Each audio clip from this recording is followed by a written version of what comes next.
There are more than 60 documented types of modifications to the histone proteins that form the backbone of DNA, and studying the role of these marks is complicated.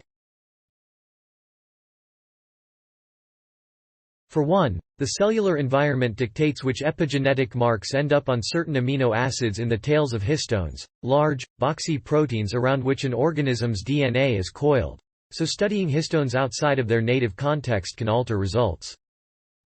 Add to that the fact that scientists don't often know all the targets of a particular enzyme. Current approaches. Using recombinant proteins to create synthetic histones and enzymes for in vitro experiments or trying to isolate and purify natural ones, are expensive and difficult to scale. To better study histone biology, North Carolina State University synthetic biologist Alison Waldman designed a speedy and cost-effective platform using baker's yeast, Saccharomyces cerevisiae. The platform, which in just a couple of days processes samples that might otherwise take a week, relies on a unique feature of the yeast called surface display.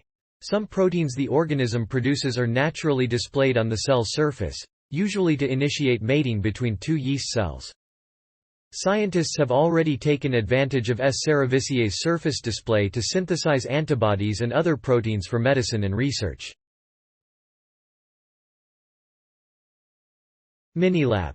To develop a new platform for studying histone modifications, North Carolina State University synthetic biologist Alison Waldman and colleagues created a speedy and cost-effective platform using baker's yeast, Saccharomyces cerevisiae. Thanks to genetic tags transcribed with the mRNAs, both proteins migrate to the cell's endoplasmic reticulum, ER2, where the enzyme modifies the histone at specific residues, 3.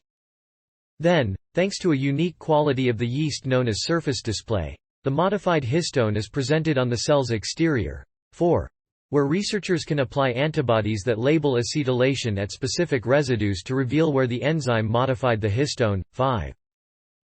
The idea, Waldman says, would be to use a plasmid encoding a putative histone-modifying enzyme in need of characterization. It's a really interesting and neat approach that I would agree is completely different from other ways people have studied histone modifications, says Brian Strahl, a chromatin biologist at the University of North Carolina who was not involved in the study. One can link an enzyme that you don't know much about to a histone, and within short order, you can determine what sites of acetylation, or other modifications, the enzyme may be mediating. Waldman also used the yeast to validate a panel of commercial antibodies marketed for testing residues on H. A big issue in the field, both Waldman and Strahl say, is that lab-generated antibodies often don't work the way they're supposed to. In her assay, Waldman confirmed that 9 antibodies bound as expected, but 2 did not. Screening more broadly for other targets using yeast, Strahl says, would expand the system in a way where you can really break the field open. Quote, "Please support my channel to grow by pressing subscribe button and the bell icon. We will notify you technological news. Thank you."